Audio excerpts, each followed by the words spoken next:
अध्याय 5 फूहड़ कहानियों का अनावरण। लिली जंगल के बीचों बीच एक छिपे हुए कमरे की दहलीज पर खड़ी थी।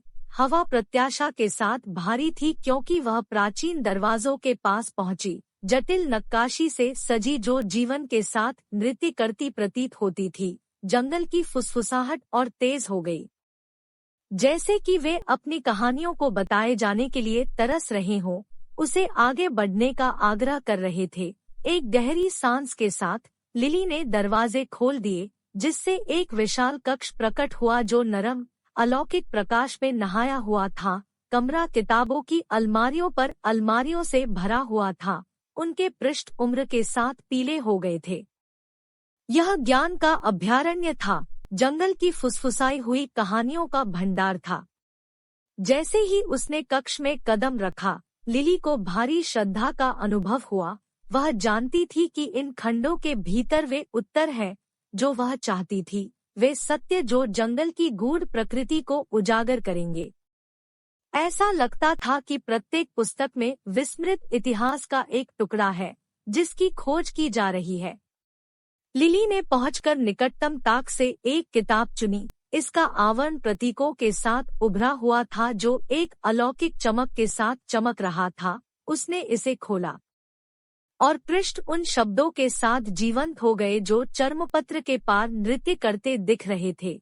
इसकी कहानी खोए हुए सभ्यताओं और पौराणिक प्राणियों, प्रेम और विश्वासघात और प्रकाश और अंधेरे के बीच शाश्वत संघर्ष की कहानी थी। जैसे जैसे वह कहानियों में गहराई से उतरती गई, लिली को एहसास हुआ कि इन फुसफुसाई हुई कहानियों में सिर्फ शब्दों से ज्यादा कुछ होता है। उनके पास जंगल का सार था, इसकी यादें और सपने पृष्ठों के तानेबाने में बुने हुए थे। वह जंगल के इतिहास, उसकी जीत और त्रासदियों, उसके आनंद और निराशा के क्षणों की गवाह थी। उनके द्वारा खोली गई प्रत्येक पुस्तक जंगल की कथा में एक नए अध्याय का खुलासा करती है।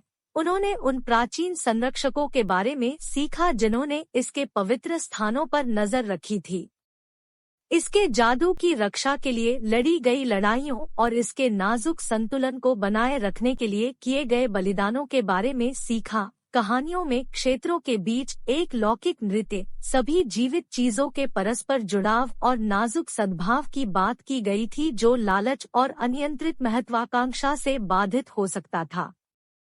जैसे जैसे घंटे दिनों में बदलते गए, लिली कहानियों में डूबने लगी। वह उनके महत्व के भार को अपने ऊपर दबाव डालते हुए महसूस कर सकती थी, जिससे वह हर शब्द, हर बारीकियों को आत्मसात करने का आग्रह करती थी। फुसफुसाई हुई कहानियां उसका एक हिस्सा बन गई, जो उसकी आत्मा में खुद को उकेरी। एक विशेष रूप से प्राचीन खंड में लिली ने एक ऐसी कहानी की खोज की जो उसकी अपनी खोज की कुंजी थी। इसमें एक छिपे हुए कक्ष की बात की गई थी जो जंगल के भीतर गहराई में दफन था, जहां एक रहस्यमय कलाकृति जिसे सर्प की आंख के रूप में जाना जाता है, अपने नियत वाहक का इंतजार कर रही थी।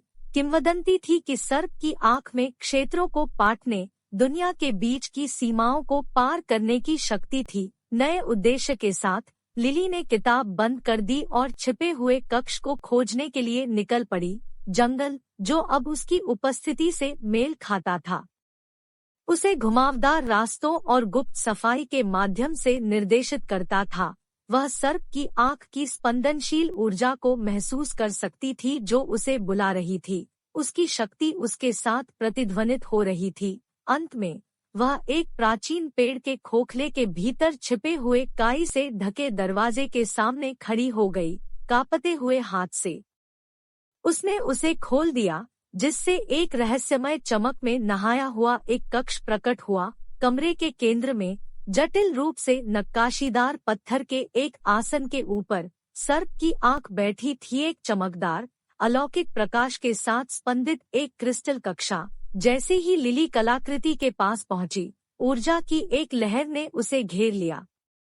वह जानती थी कि नाग की आंख को स्वीकार करने से वह हमेशा के लिए बदल जाएगी। अटल संकल्प के साथ वह आगे बढ़ी और अपने हाथों में क्रिस्टल को पकड़ लिया। यह महसूस करते हुए कि इसकी शक्ति उसकी नसों से बह रही है। उस क्षण जंगल एक सामूहिक आह की सांस लेता हुआ प्रतीत होता था। इसने उन्हें चुने हुए व्यक्ति के रूप में मान्यता दी, जो इसके रहस्यों की रक्षा करने और इसके नाजुक संतुलन को संरक्षित करने के लिए नियत था। लिली ने फुसफुसाकर कहानियों का खुलासा किया था और सर्प की आंख का दावा किया था, लेकिन उसकी यात्रा अभी खत्म नहीं हुई थी, अपने पास मौजूद कलाकृति के साथ।